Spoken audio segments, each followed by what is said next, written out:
Shalom and good evening. This is TV7 Israel News broadcasting to you from Jerusalem. And in today's top stories, France continues to promote its initiative to convene an international peace conference in Paris, despite a formal refusal by Israel to attend, warning it would further distance a viable solution to the decades-old conflict with the Palestinians.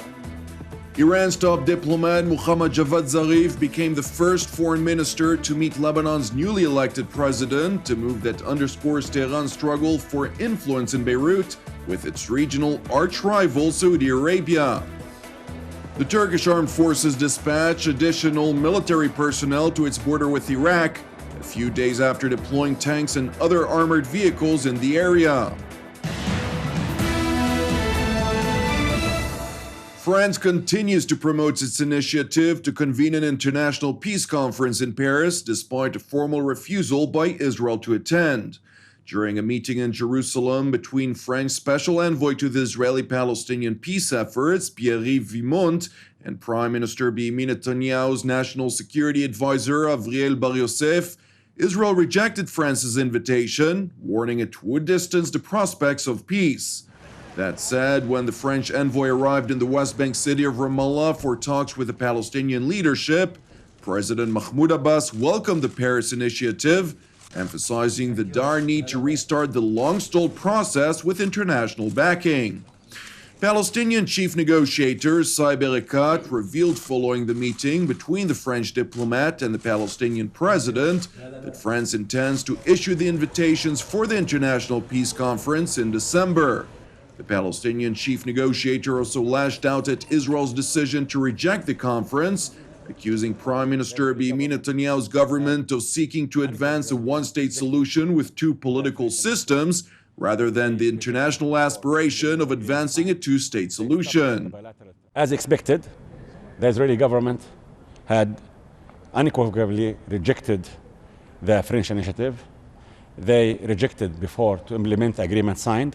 They stopped the bilateral track and bilateral negotiations, and they opted to dictation rather than negotiations.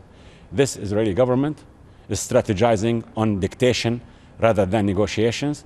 They want to continue with their settlement activities, torpedoing the two-state solution, believing that they can replace the two-state solution with what we call one state, two systems. Meanwhile, in Jerusalem, Prime Minister Benjamin Netanyahu welcomed his Fijian counterpart, Frank Bainimarama, during a state visit to Israel. Bainimarama is touring the Middle East with an aim to discuss his country's contribution to the United Nations peacekeeping forces in the region. Prime Minister Netanyahu thanked his Fijian counterpart for his country's ongoing efforts to keep the peace on Israel's borders, while noting that Jerusalem was committed to peace. Netanyahu also reiterated Israel's aspiration to advance direct negotiations with the Palestinians without preconditions, aiming to end the decades-old conflict, while stressing that Fiji would be a great location to hold such talks.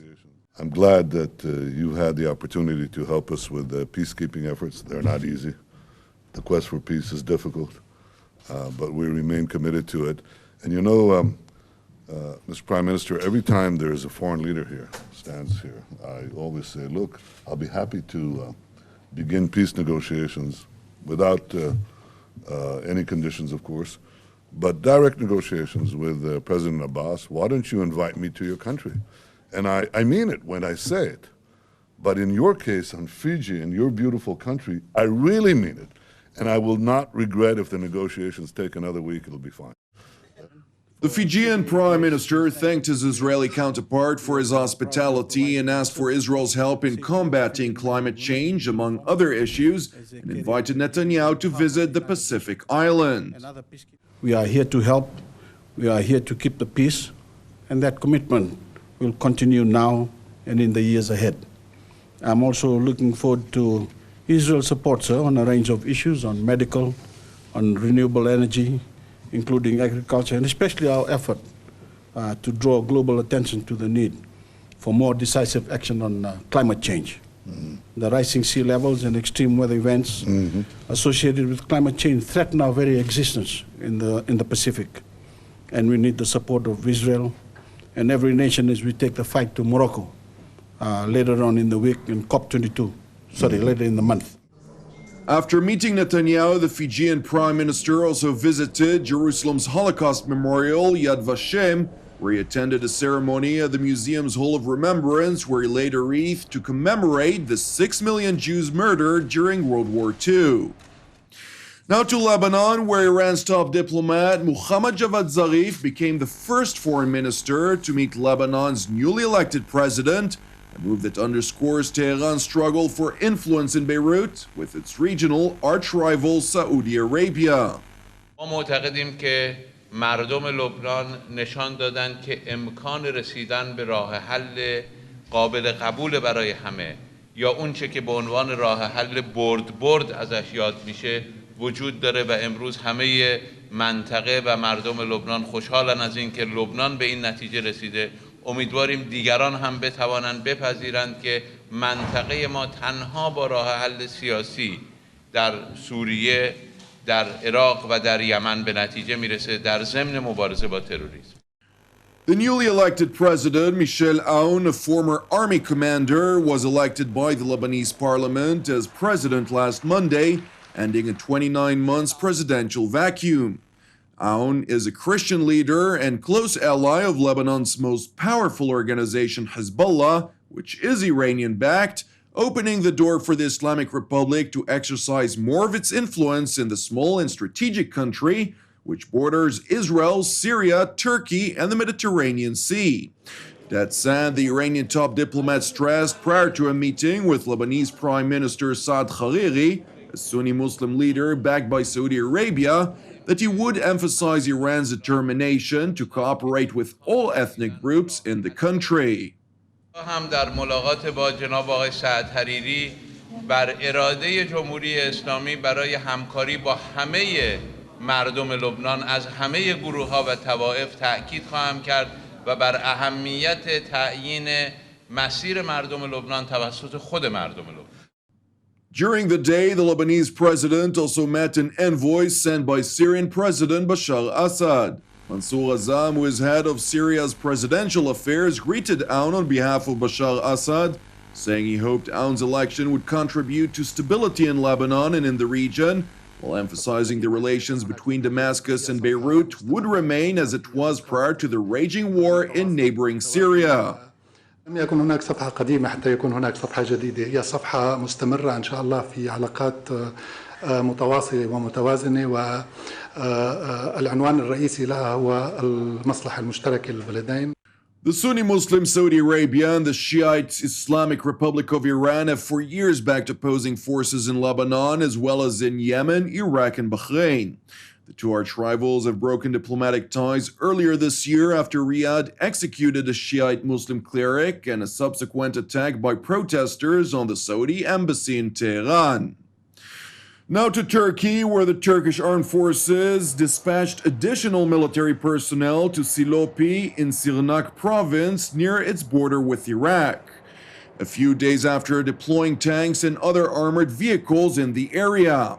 The initial deployment on the 1st of November coincided with an Iraqi operation to drive the Islamic State from Mosul, and after Iraqi Shiite militias launched a related offensive to push the Sunni Muslim jihadists out of the town of Tal Afar near the border with Syria.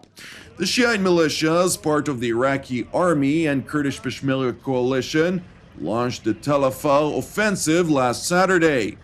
Their goal is to cut off any option of retreat by Islamic State insurgents into neighboring Syria or any reinforcement for their defense of Mosul.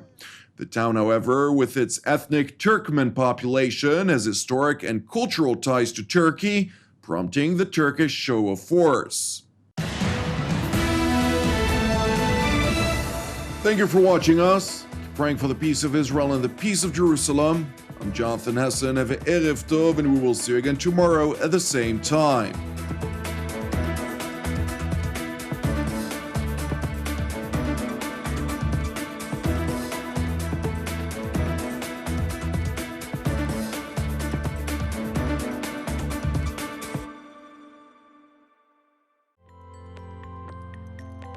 In order to donate to TV7 Israel News, please follow these simple steps.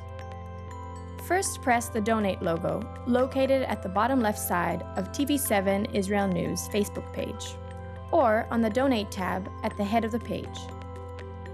Then insert the amount you'd like to donate, and fill in your credit card information. Just like this. And press Review Donation and continue. After reviewing your donation details, please press Donate to finalize your donation. That's it!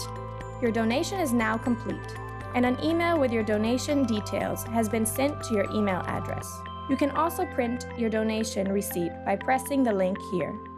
Thank you for supporting TV7 Israel News.